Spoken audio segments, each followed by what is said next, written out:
Hello viewers, I'm SB and welcome to Total War Warhammer. You guys not clamored, there were like 2 people asking, but like 2 people asked for a Wood Elf campaign, and so we're going to do it, but we're only sort of going to do it. Listen, I got a thing about elves. We're basically going to play as Wood Elves, except we're going to be tree men instead. That's very similar. It may not sound that similar, but trust me, it's very similar. So here's Durthu, this is me, this is us. That's pretty sweet. I don't know how you could turn down a chance to play as that. So we are a mighty tree man. That's not rules text. It's just, you know, we're a mighty tree man. So we have the Lore of the Beasts. We are a spellcaster. We have a Lamentation of Despairs. I have no idea what it does. Lowered recruit cost for branch rates. I don't know what those are. Plus 10 melee attack versus forest battles. That's just for us, not for our units, I think. Elite Elven units will cost a special resource to recruit. So this is the biggest effect, I think, of the split between the 2 different Wood Elf factions, is that when you play as the Elf King, it costs you Amber to recruit the cool Forest Spirits, and when you play as the Forest Spirits, it costs you Amber to recruit the cool Elven units. So we're going to be going this way. All units in Durthu's army are immune to all attrition is great. That's a wonderful bonus. Although we're going to start in a part of the world where there isn't a ton of attrition to worry about anyway. And we're starting with some treekin who are forest spirits. Okay, yeah, we have some armor. We do magical damage with our attacks. Is all of our damage magical or... Okay. It seems intuitive that magic would ordinarily bypass armor, but that actually is not how it works in this game. Magic bypasses physical defense, but it's still reduced by armor. So we're doing magical damage. That's not as big of a bonus as it sounds like. And we get some wild melee cavalry that move faster and are better shots when they're in the forest. Okay, and then some more tree dudes. Okay. Weak against armor. That's a thing to be concerned about. Alright, we're playing on very hard. Let's get to it. Well, let's watch a cinematic and then... always hidden themselves away from the world. But that is no longer a luxury they can afford.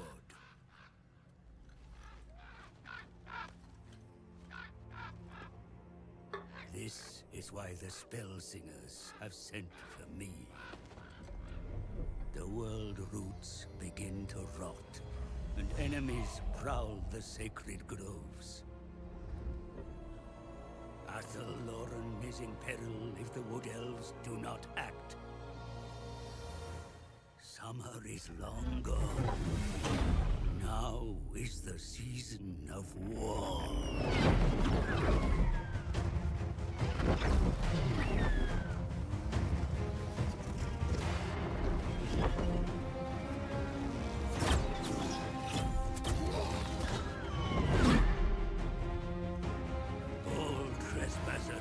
Will quickly learn the wrath of the Fae.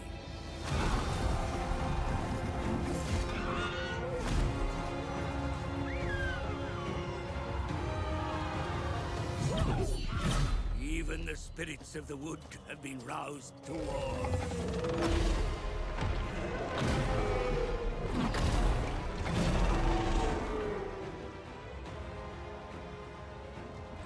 A young prince, chosen to take the mantle of the ages. The king in the wood, reborn. Now is the time to show who the true hunters of the wild are.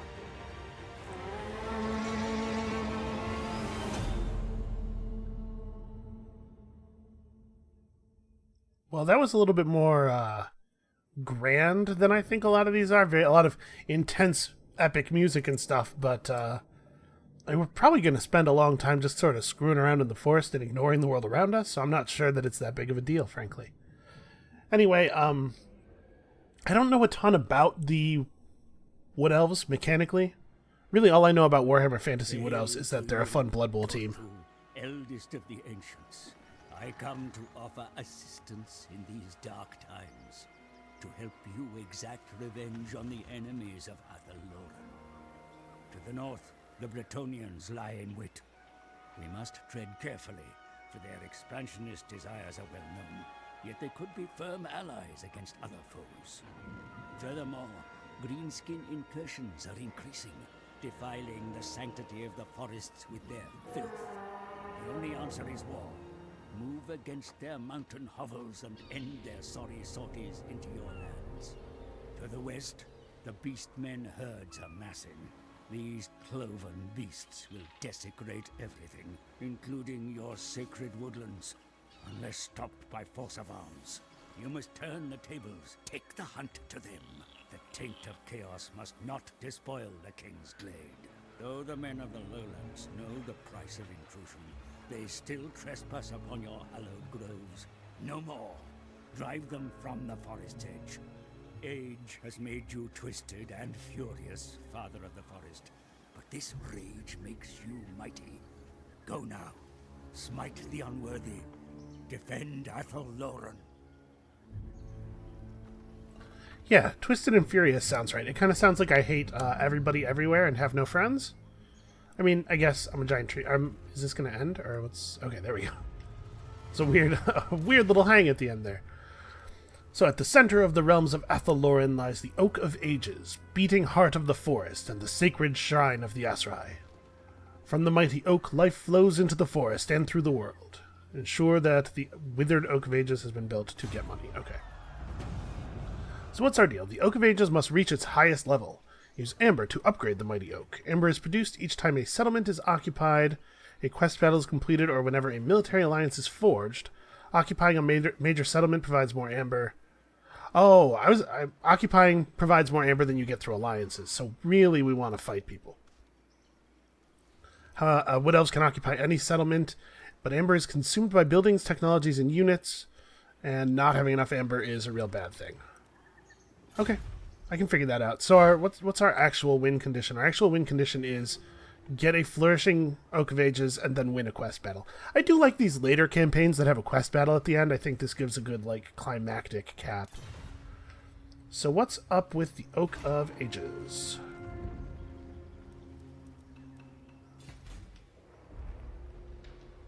Oh, the Oak of Ages is a thing I control. It's a settlement. Okay. It has an okay garrison. Oh, and we need large amounts of Amber to build it out. Okay. This makes sense to me. I understand this now. So, are we not taxing the oak? Oh, I'm not allowed to tax the oak.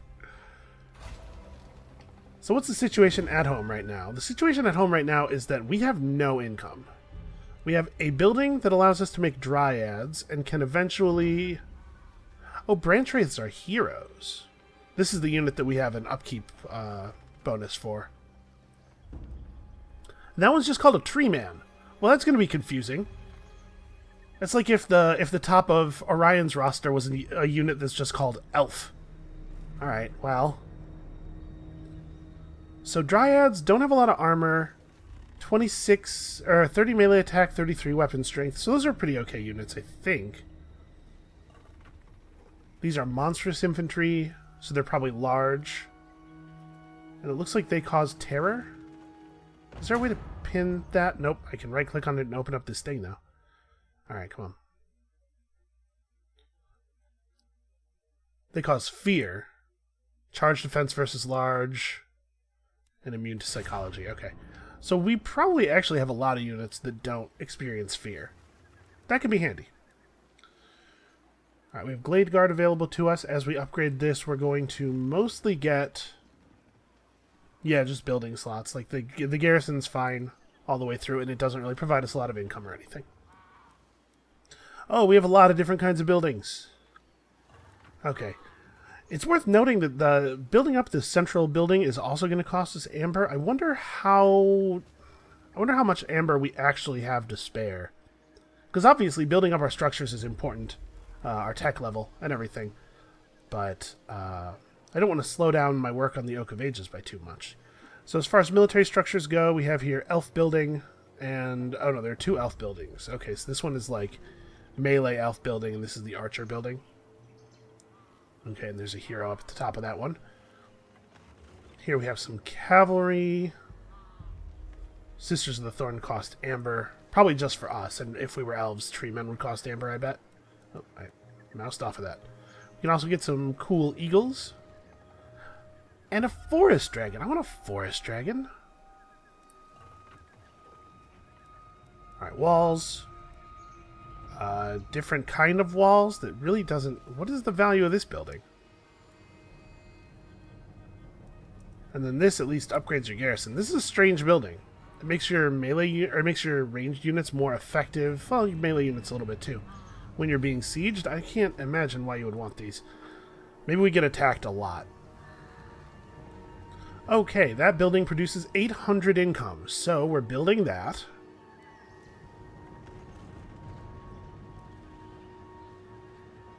Income from grapevines up, and then, yeah, the grapevine is what produces the real money, and then we have another building that can buff the output of grapevines, and also produces us a very small amount of wine.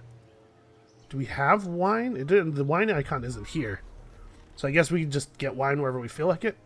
Also a small amount of pottery. This is very strange. These, like, really tiny amounts of trade goods. Well, I'm building that. That is for sure. We're going to need a hell of a lot more units than we have right now, which means we need money to pay those units. And our tech tree has a bunch of places where you can spend amber.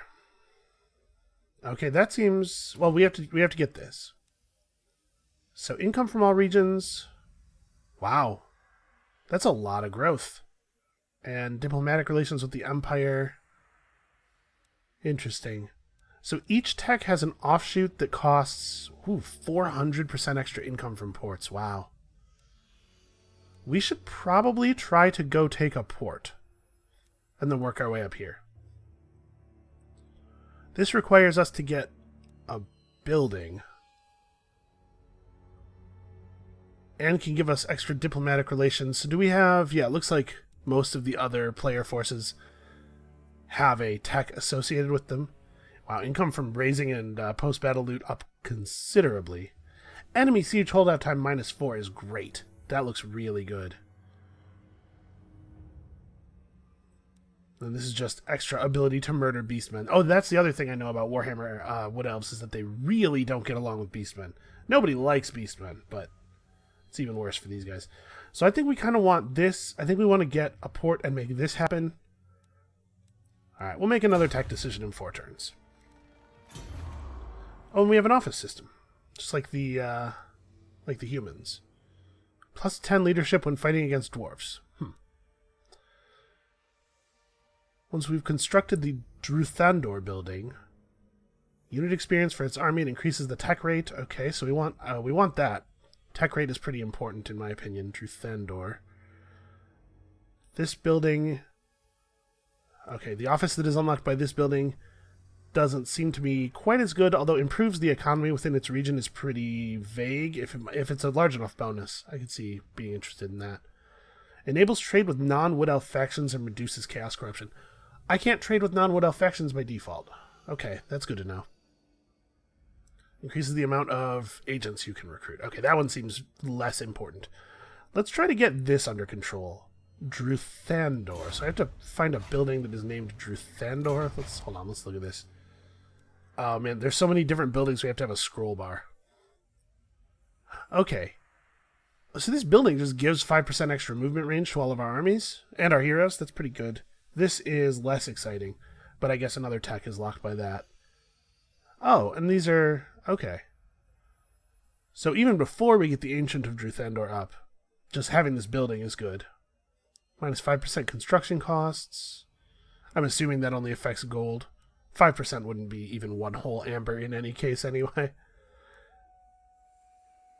Okay, so these are less important. Let's make this our sort of medium-term goal. Let's try to get Druthandor built. So we're gonna have to get our main settlement structure up here. We do still care about growth in addition to all of our other problems. And we're gonna have to kill somebody to make some money here. So what did I start with? I started with 3 Dryads, Way Watchers, who are not trivial to replace. This unit is consuming amber. Oh, okay, so it's not like it costs me amber when I build them. It's like they take up one of my amber slots, and I could...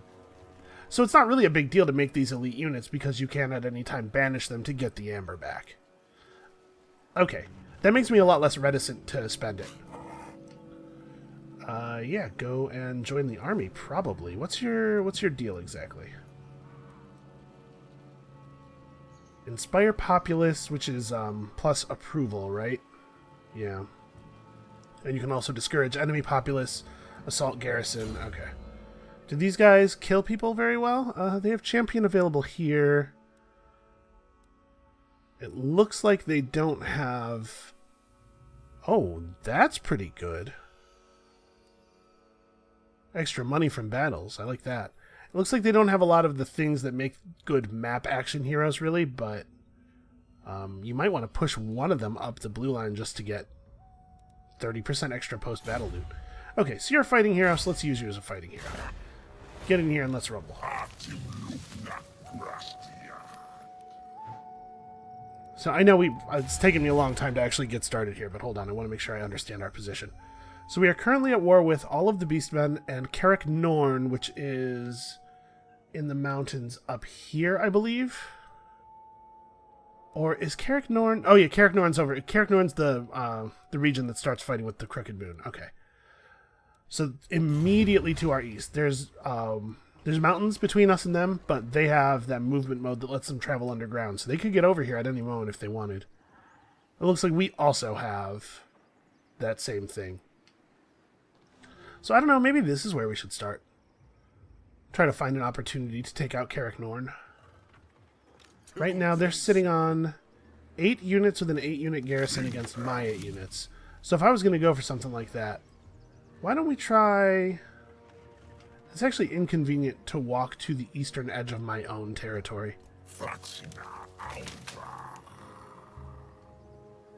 Deepwood protects its sons and daughters. Tread carefully.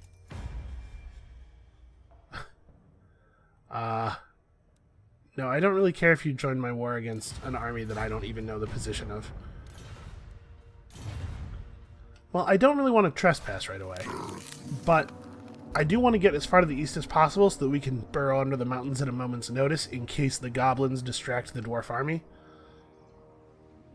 Yeah. And we could use our underworld stance to get over here without crossing their land at all, but if we did that, we wouldn't be able to recruit at the end of the turn. So let's pull some... What is the difference between Glade Guard and Treekin, really? Or Dryads? Dryads are just better, but the same cost and... Oh, these guys have bows, right, because they're elves. Of course they do. So probably, actually, we do want to recruit a couple units of those. Yeah, and then these are just way better bowmen. Yeah, missile infantry, okay. Silly me. Alright, I think we're good. We'll have to recruit some... It's a little bit like the Empire, where you have to fill the offices with lords, so... We'll have to recruit some more lords to lead some more armies eventually, but for right now... Hey, look at that. It only took me about 20 turns to take... Or 20 minutes to take turn 1. So we'll get 2, maybe 3 whole turns into this video at that rate.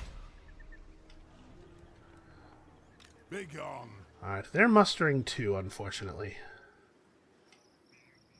If things don't go that well on this front, I'm not really sure what my plan is. And we actually can't even really afford the upkeep from very many more units. Why is our public order so bad?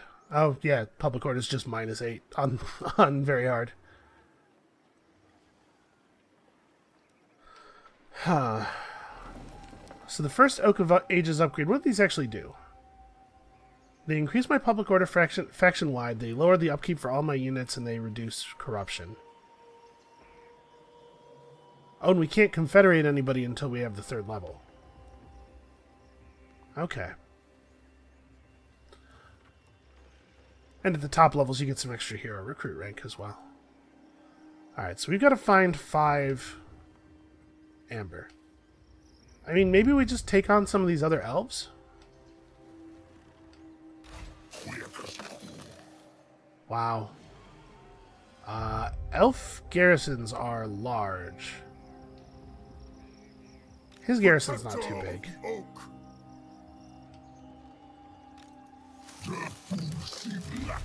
This is tough. I'm going to recruit some more dudes. We're going to finish the upkeep building. We're going to finish the income building in a second here. So let's get our army large enough to fight, and then we'll figure out what the status is of everybody else here. So the dwarves are massing. Everybody's just massing up. This is a pretty standard early game thing. Alright, so we're still positive. We need 1,500 money and also 3 more turns before we can do this. It's going to eat up one of our amber, but there's no way we're going to win the game without getting our main settlement pretty high. I could probe this way, I suppose? Paravan's army is staying home. I wouldn't be opposed to taking Karak. We just got to find somewhere where we can get a little, get our hooks in here. So let's chill out on hiring more units until we upgrade our main building in our settlement.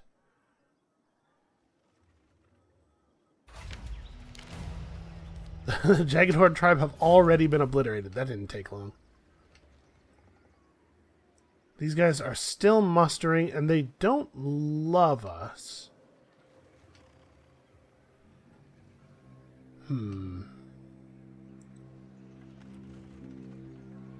That is a pretty serious penalty to start the game with. -40. Well, okay, Paravan's maybe a bad example, but maybe the right thing to do is to sneak out into human territory. Look at that, Montfort's been burned already. We could just go over there and take that, right? I'm sure Paravan's not going to love me walking through their land, though. I'm going to try something. Let's pretend no army's home and see if Paravan wants to do a thing.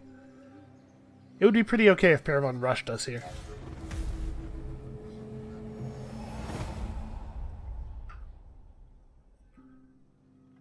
Nope, looks like they're just going to sit in their castles. I had to say, I don't usually feel this directionless at the beginning of a game. They want me to eliminate a beastman army. We get a young stag. Really, just like having a stag following us around gives us all +5 leadership. It's kind of weird. Alright, so do we want to head toward the ability to siege enemies out more effectively, or... You know, +50 growth in all provinces would not be a bad thing.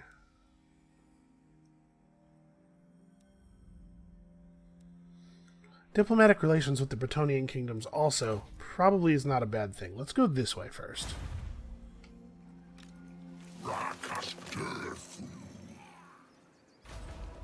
So next turn we'll be able to start putting this up. If I run over to grab Montfort, I wonder if there'll be any response to that. Although resettling it's going to cost money, right? Let's try it. Let's just run over there and do it.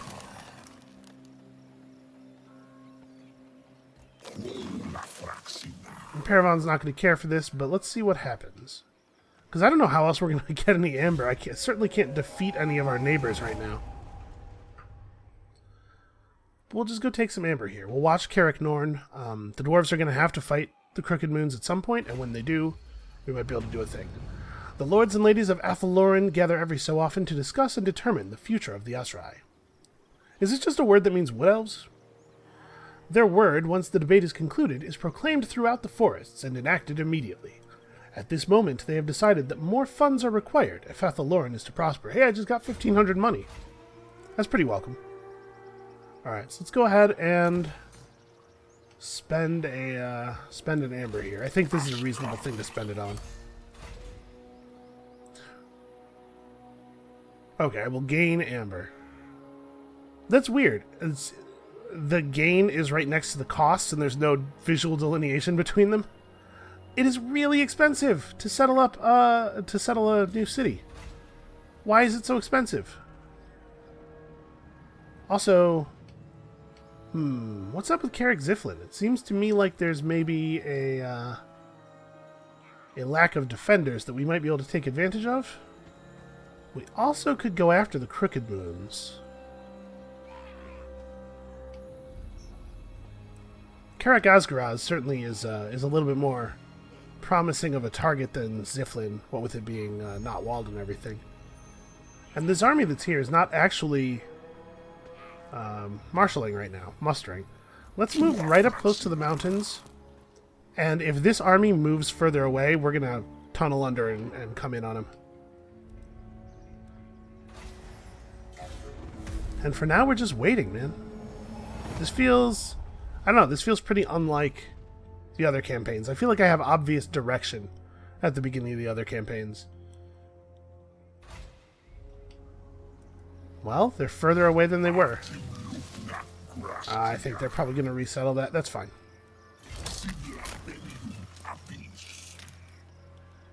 The Crooked Moons won't like this. Oh, man. That's not good. Well, crap. Let's hope they choose not to attack us. Come then, messenger. Spit out Peace? If you give me peace, I will join your war against the Crooked Moon. How about that? Nope. There's nothing else available to me that they care for. Well, I tried. I think we're about to get our asses kicked here. That is a full dwarf stack. Although our men are, in theory, pretty good in melee.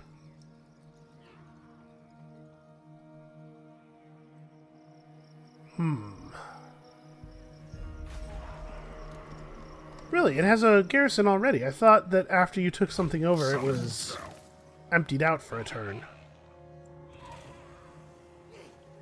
Well, what's my ability to take on this army? I will not shame my clan.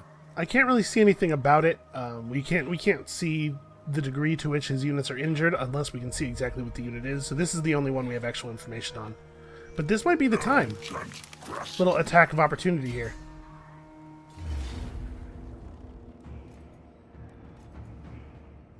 So, really? He took that settlement and only took damage in 2 of his units of miners? Really? Well, I guess it was a pretty nice target. It's the whole reason we were over here. Well, I doubt we win this. They have an awful lot of dwarves. We could encircle them, but we'll never starve them out. And honestly, if they just attack on their turn, they'll win. Alright. Let's not do this. We could march away.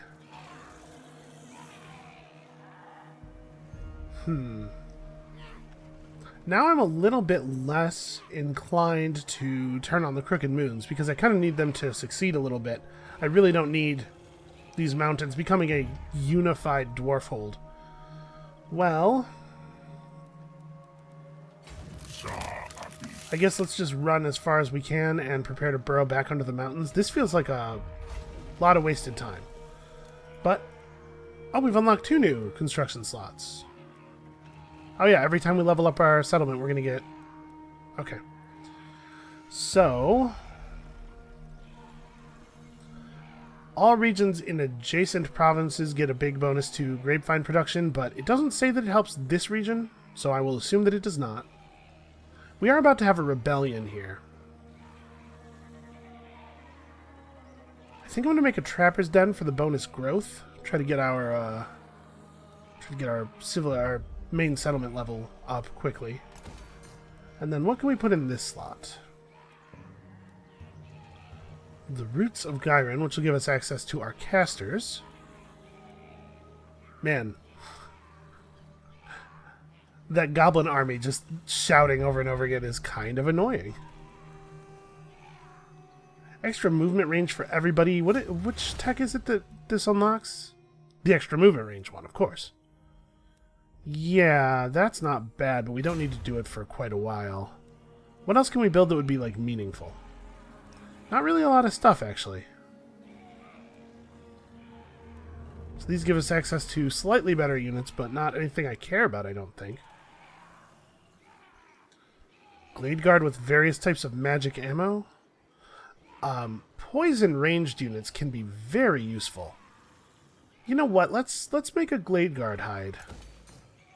We'll try to get some poison archers because the effect of poison is very significant. It reduces enemy. Poison doesn't do extra damage in this game, but it reduces the stats of the affected units considerably. If you just have a couple units of ranged, okay, the broken nose have been destroyed. A couple units of range with poison, pouring poison into the backside of an enemy army, it can be very powerful. You know what? Actually, I think I'm going to do. We're close enough that we can bounce back over here when we need to. I'm going to try to be within normal movement range of Karak Norn, and I'm going to go into ambush mode. Hopefully, they cannot see us anymore. Because he's got to respond to this, right? I'm going to assume that his army is going to leave Karak Norn to defend Karak Norn, and when they do, we're going to take Karak Norn. We might also be able to just catch them moving out since we're ambushing, and destroy them, in which case we can probably take all of this stuff. Well, I mean, unless the goblins take it first. Listen, the plan has some weaknesses, I'll admit. There's some things that maybe are not fully accounted for. We found a hunting hound. Chance of intercepting armies using the alternate movement modes increased. Okay, Durthu has, in fact, been detected. And I cannot select his army for some reason. There we go. Okay, so you have access to a weird combination of abilities. Like, this is a couple of things from the Shadow School, and then some stuff from the Life School. You have a yellow line that works pretty much like anybody else's, except, wow, that's a lot of armor. And a lot of weapon strength, wow. Plus 8 melee attack for all allies within 30 meters of him. You can replace it with this, which has a slightly larger effect range and is exactly the same in all other ways. That doesn't seem awesome. Also, I really don't have a good feel for what 8 melee attack means. Like, is 8 melee attack a significant benefit? Am I really going to be able to tell the difference? Alright, let's try this for 1 or 2 more turns. We're going to have to fall back and deal with the rebellion pretty soon. And doing so will give us some XP and some money that we can use to push on some other stuff. Okay, Karak Norn has fallen. And his army still isn't leaving Karak Norn. Alright, we failed our mission because I didn't try, and also I don't even know... Oh, hey, there's some beastmen. I was going to say I don't even know where we would find beastmen to try it on. Okay, this is only a little bit of extra benefit. I think I'm going to save my money. So 5 turns until we're ready to upgrade one more time, but we are going to be out of amber once we do that. Alright. This is not working out. Yeah, let's get back here, and we might be able to fight some beastmen. That could be useful. Alright, so we finished that. I don't think I want to spend an amber on this. Not when we have so little. So let's keep moving toward recruit rank and campaign movement range and stuff. I don't know, if I'm planning to attack dwarf holds, maybe the enemy siege holdout time bonus is the one we wanted. I think those beastmen just got obliterated. Wow. The populace in one of our settlements is gradually vanishing.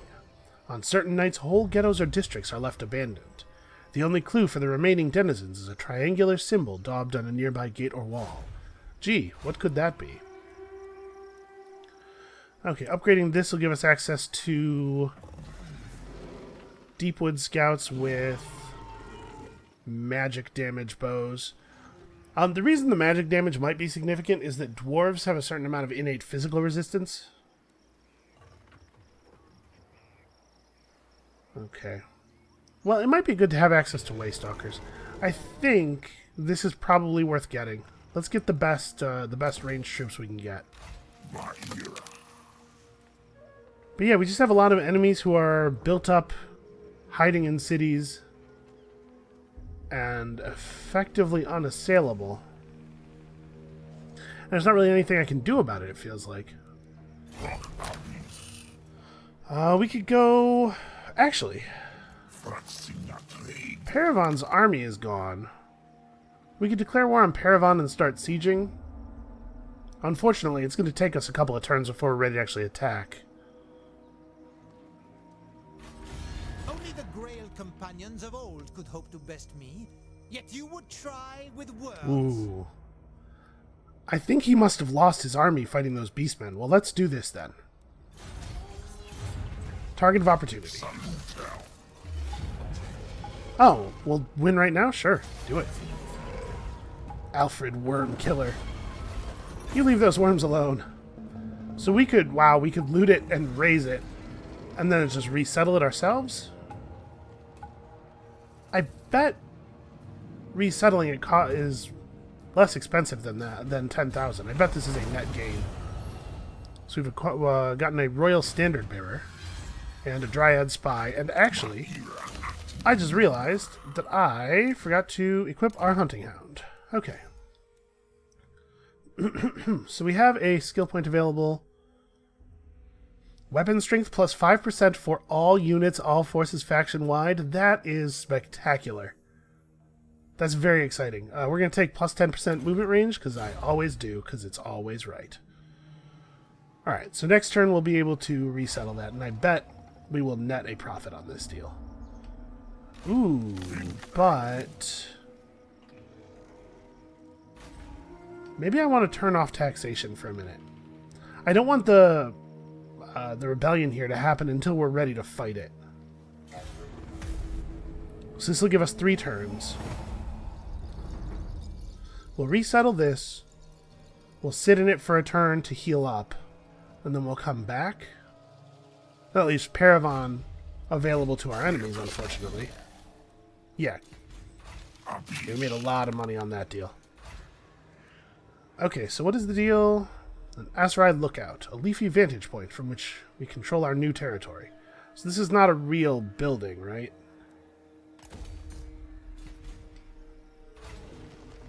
Okay.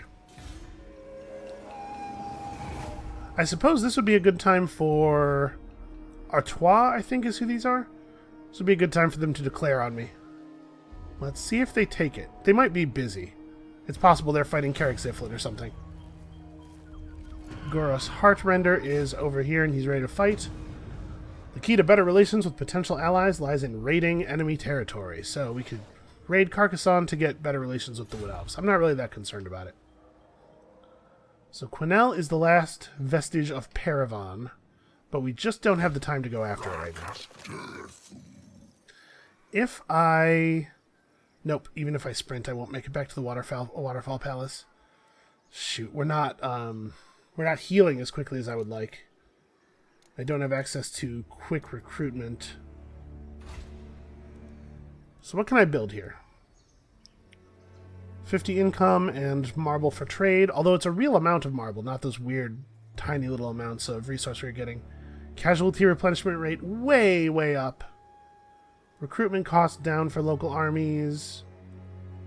Tiny little bonuses, but for everybody. So if you got a bunch of these, it would add up to something pretty meaningful. And this is the same thing, but for our cities instead of our armies. That's pretty interesting. I think I'm going to build a waystone right now, because we really need all that extra replenishment.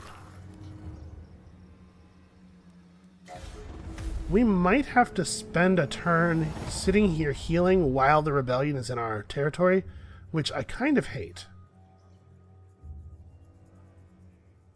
We'll see. Okay, so there's been a rebellion. As with all things of the natural world, a denizen of the forest has shed their mortal shell and become one with the woods. Yet the question remains of how to honor the body now that they have passed. They could be sacrificed in the flames, immolated as Orion is each year, a warrior's pyre.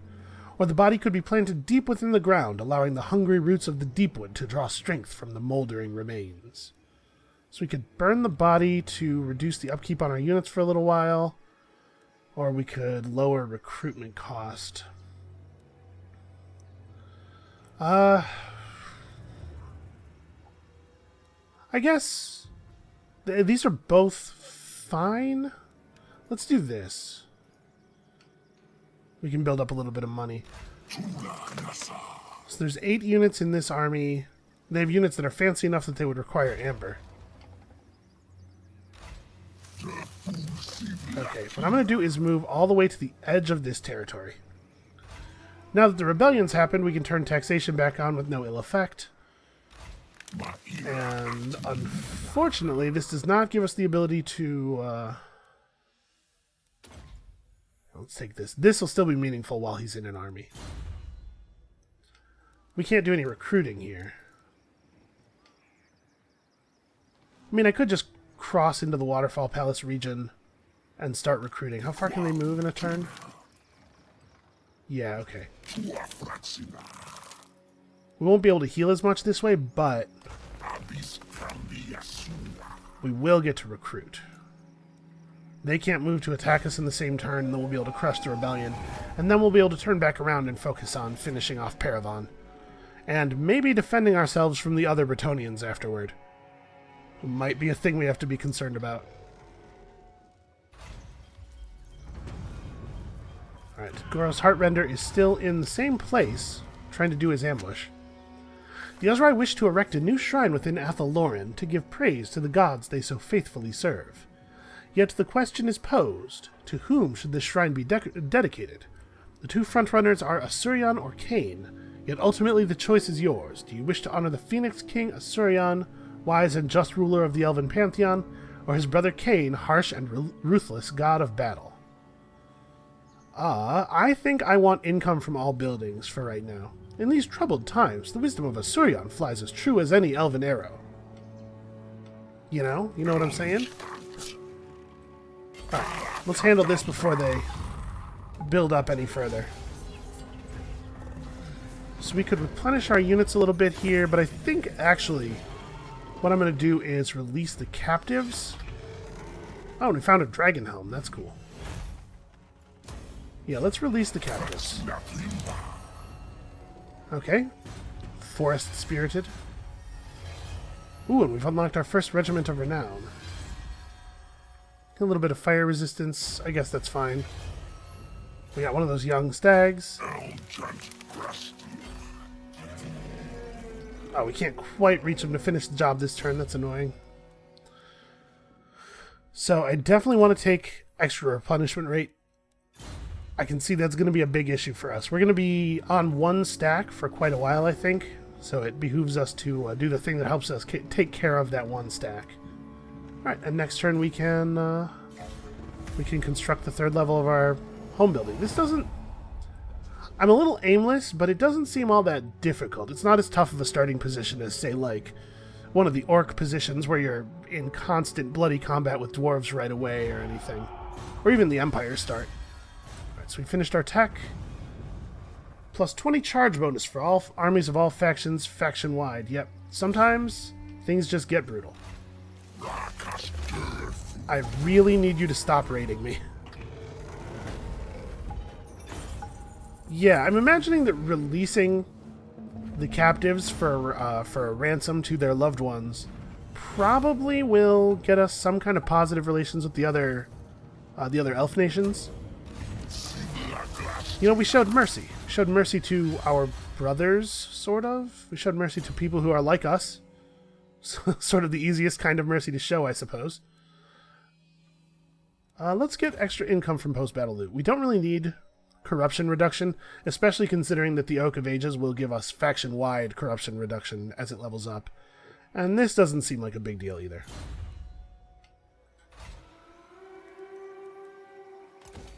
Alright, so what do we need to spend 5 to level up the Oak of Ages, right? And we'll immediately get a pretty meaningful reduction in our army upkeep costs. Man, we gotta get a little bit of, I should level him up too. We gotta get a little bit of extra public order so that I don't have to keep babysitting our home territory. Okay, well now that we're larger, where did the goblin army go? I noticed this area is still colored as though it belongs to Karak Norn, so maybe they're down here taking this settlement. Looks like they're never going to give up on Karak Asgaraz. We should probably not start a new war until we've finished our old war. And also, moving into Paravan will mean we finish replenishment very, very quickly. Yeah, they're trying to gather a new army. They just don't have any money. Alright, Hoth, Lord of Wisdom. We'll try to get a hold of a Bretonnian port. We'll take this. That should be pretty good money. Although, I guess we're probably not allowed to build the normal port buildings, are we? Well, we'll find out. Because it may be that plus 400% is not as good as I'm thinking, because it will be plus 400% of a smaller number. Alright, Goros Heartrender is still just sitting in ambush mode in the forest. Ooh, look at... he is causing corruption just by being there. Maybe we should go do something about that. The Great Stag is a revered and treasured creature of Athel-Loren. Renowned for its magical ethereal properties, many say it represents the soul of the forest itself. On a hunt one day you come across one of the majestic creatures, presenting you with a unique opportunity. It is the way of the forest to hunt, a part of the natural cycle of life. If you could claim the antlers of such a great beast, you would be honored as a true master of the hunt. Yet there is much to be said for staying your hand and leaving the beast in peace. So we could get plus 20% missile damage for all of our forces for 10 turns, or a significant reduction in corruption. Well, this is meaningful, and the hit to our treasury is not really too bad. We have a pretty good supply built up. Let's take a big buff and go and deal with this before they can finish mustering. Okay, that was easy enough. In this case, resettling might not actually be much more money than we would get by raising, so let's just seed it now. Okay, we've unlocked another Regiment of Renown. I did not bother to get our other Regiment of Renown. Yeah, let's pick up Rage of Kurnus. This seems pretty good. So how good are these regiments versus like others of their type? I don't think we have any Eternal Guard to look at here. Anti-large, shielded, forest stalkers seems fine. And here we have... what is Shadow Dances of Loic? Many intricate, swirling, lethal dances. Well, that does not actually give me any information. Okay, so they can make themselves fast and sneaky, plus attack minus defense. They have frenzy, so as long as their leadership is high, they're doing a bunch of bonus damage and stuff. They're immune to psychology, so their leadership will remain high in a lot of cases. Okay, these seem like good units. I don't know that I need to recruit them right now because I don't want to pay the upkeep for them. And clearly, we're still getting the benefit of this replenishment, so it affects the whole province, not just the region that is Paravan. So that's nice. So what do we want to build here? We don't need another waystone. They have pastures. I guess we want to start building these things up. We'll just like get a bunch of foraging groves everywhere. Help us pay for stuff. This one provides a small garrison. They have an okay garrison to start. Whoops, that's not what I wanted. An okay garrison to start with, right? Dryads and scouts and hawks and stuff. Yeah, I guess let's just start preparing to have a really good economy. It's just going to be a matter of building a lot of these things. And they're very cheap. So we need to find a source of 2 more amber, which is to say we need to take another capital. Do these guys have any particular feelings about Paravan? Okay, we're not seeing a diplomatic modifier for releasing captives of our race. But we are getting some love for being at war with the Beastmen, even though we didn't do anything. Thought it was worth a shot. I'm kind of surprised that nobody's doing anything about this. So what do you think? I know that Bordalo does not start with a lot of territory. We could go north and try to take Bordalo's port. And Bordello has a special port, although I don't know if it will be special for us. We're closer to Carcassonne. I think Carcassonne is only these 2 cities. Yeah, maybe let's go that way. Sorry, next turn we'll go that way.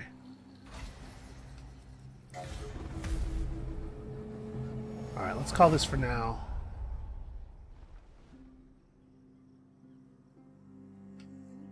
I guess we don't really know what Carcassonne's deal is. I'm too far away from them to see where, or whether there's an army in their capital or not. Let's pull them up on comms here. Let them speak.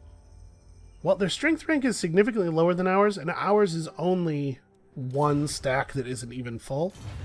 So maybe we should go have a look. Okay, they do have a full stack sitting inside of a large castle, though. Actually, do I want to raid? I would generate less than 200 money from doing that? No, never mind. Not worth it. One more turn until we have a couple more construction slots to work with, and we certainly have the money to build some interesting stuff. So the first thing we're going to build is that tech building. Pursue our technology more quickly, get more of our bonuses and stuff up. Okay, Durthu has been detected. Oh, that's right, we can upgrade this too. It's an extra 200 money per turn. It's not amazing, it's fine, I guess. This will let us get treekin and more branch rates, although I bet we can't, I bet we're at our cap on branch rates with the free one. Let us build Druthendor. Druthendor is the one. Yeah, I want to do that. I want that position open. And then, I mean, I could build the caster building. We could get a caster. It's probably a good idea to have one. Yeah, alright. I'm convinced. That didn't take much. Next up is 3 population and 6,000 money.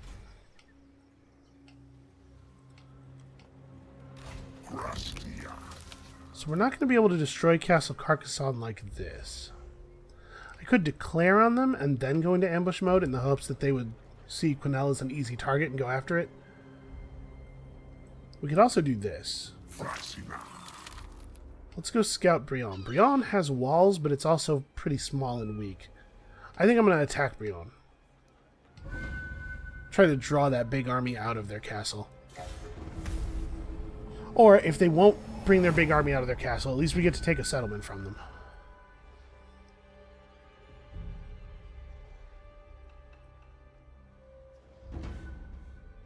I can't believe how unmolested these beastmen are. Somebody should do something about these. Storm clouds gather in the north. There are rumors that the barbarous tribes residing in the shadow of chaos have ceased striving against each other for the attention of the dark gods, and are instead banding together. Suckling at the teat of chaos, the hordes grow in strength. That is probably the grossest teat in the universe. It seems only a matter of time before the dam breaks, and a tide of ruin bursts forth to engulf the old world. Here's the deal. Here's the deal with that. The forces of chaos are marshaling over here. This is extremely not my problem. I don't care about that at all. I have my own stuff to deal with. Past, present, future.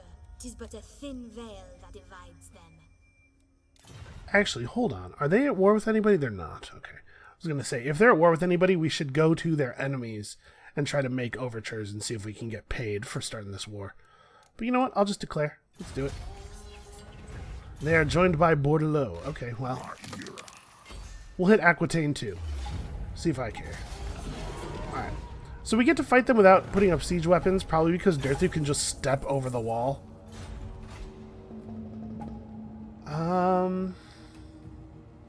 It's probably better for me to just seed this. I don't want to...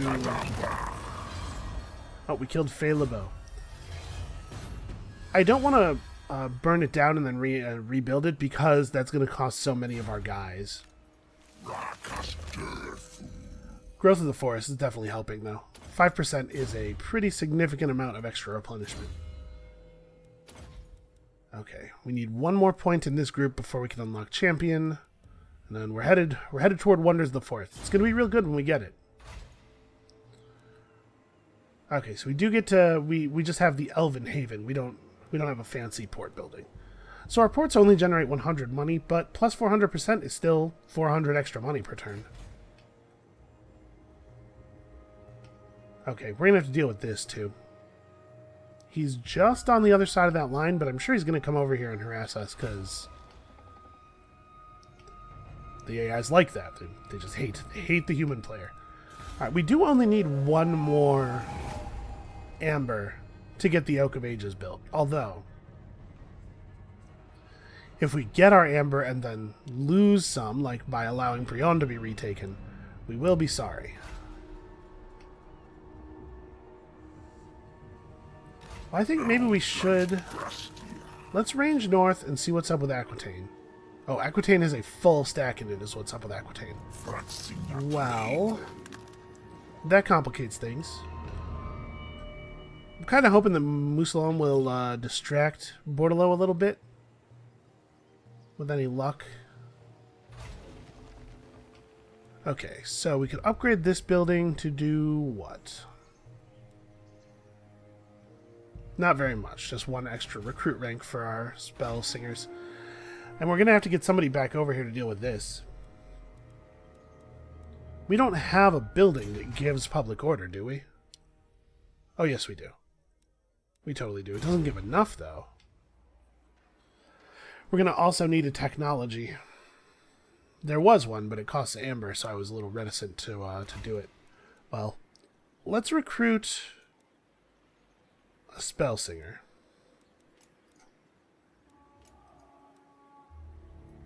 Actually, if we had a branch wraith, maybe that's how we should deal with this. Let's get our branch wraith and send him back over there, because he can inspire the populace. That might be what we need. All right. I know life is good. I know shadows is pretty okay. Lore. I'm not sure about the lore of beasts. Let's try it.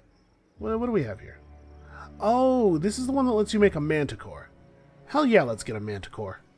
So enemy leadership down or income up. I think this is going to be more relevant because she's going to be traveling with an army, not even necessarily in our regions. Ready to serve. Also, we're actually allowed to hire 2. Yeah, interesting.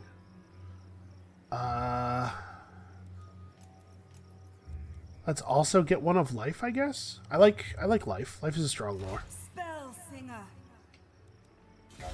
Okay, so we'll bring our branch wraith back home, have him deploy to push public order above 0. Although actually, oh, it was only okay because of the military crackdown. So the branch wraith's not going to be enough in any case. We're going to have to bring the army home. That's awkward. Lady Morlana and Lord Arliss have been turning a blind eye to the practices of their subjects, and hence the shadowed night glens are awash with forbidden and arcane magics. The elven subjects are ever accommodating and invite you to join them, perhaps in the hope that you may spare them retribution and even learn something for your trouble. So, I mean, these are both kind of like nothing. Yeah, whatever, ignore it. I have no concern about whatever weird wizard nonsense they're getting up to. I just haven't got the time. Ooh, see, this is tricky. The army fled from Aquitaine. So if I turn off taxation to slow the rate of rebellion, we're not losing a lot of money. And in fact, we'll be losing almost no money once the vineyard finishes. And this will give us a ton of time to get back. Okay, let's just do this. I'm close enough that he might give me some serious trouble, though. Maybe I need to not do this. My army's pretty strong.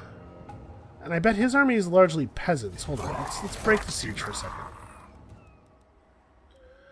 Well, he has some knights. You know what? This might be unsafe. Let's retreat.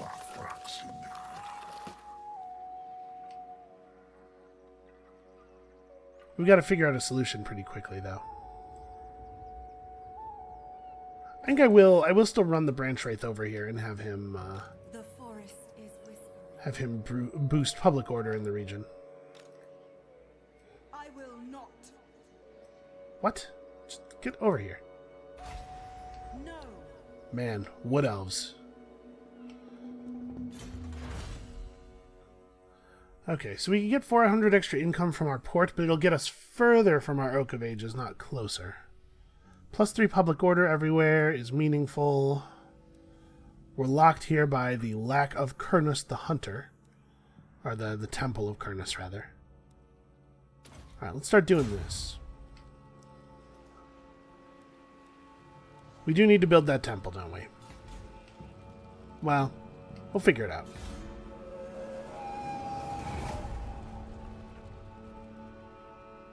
Maybe I could negotiate peace with Carcassonne. Yeah, he moved back. It was a clever ruse, and we did not fall for it all the way. We only mostly fell for it. I don't know what the hell these guys are doing.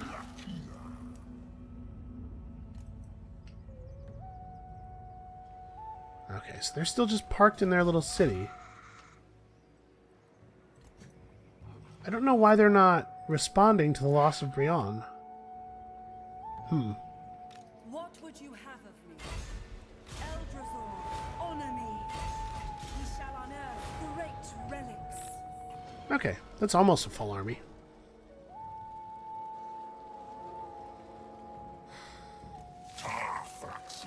Let's end the turn just barely on my side of the line here. Okay, and the Waterfall Palace is now gaining approval for the moment. We can turn taxation back on after a couple of turns of this, and it should hold for a while. And now we could hire a new guy. I'm assuming, yeah, I can't move Dirthu out of this slot. How expensive would it be for me to add a lord? Just to put him in that office. Leadership +3. I'm kind of hoping that one of these guys will have some kind of public order thing. They do not. Well, estimated army upkeep is going to increase. Yeah, this is going to get actually pretty ugly. But we really do want that slot full. An extra turn off of every research is really going to add up over time. Extra melee attack seems good. Maybe we should have an elf lord. Because I don't really know anything about elf lords. So yeah, let's get a glaive lord. We'll see how they compare to having tree men. Oh, except I bet I can only put trees in the offices, can't I? It says ancient. I bet I can only put trees in the offices. Let's just hire a tree.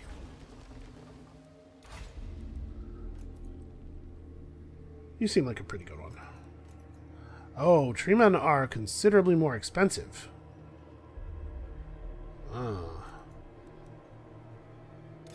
Well, I'm gonna re-enable taxation. We've got some time on the public order. In fact, his presence zeroes us out, so that's pretty good.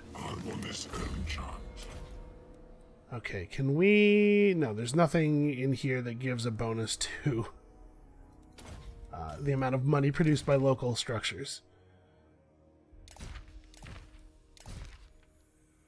Alright, we'll grab a couple of these guys. Tree government. Alright. So apparently this Beastman army is just going to be able to raid forever with no consequences. That seems pretty strange to me. I don't know what is going on with the other elf forces. They all seem to be very passive. Well, I don't know. I think we've carved ourselves out a little bit of a position here, a pretty good one. Unfortunately, we are at this point surrounded on our south and north and also east by hostiles, although everybody's being weirdly passive. That's going to be it for us for today. I hope you guys are excited about the possibilities of being a giant tree government as I am. Come back next time. I swear, we're going to get some work done on this Oak of Ages. And we'll see you then.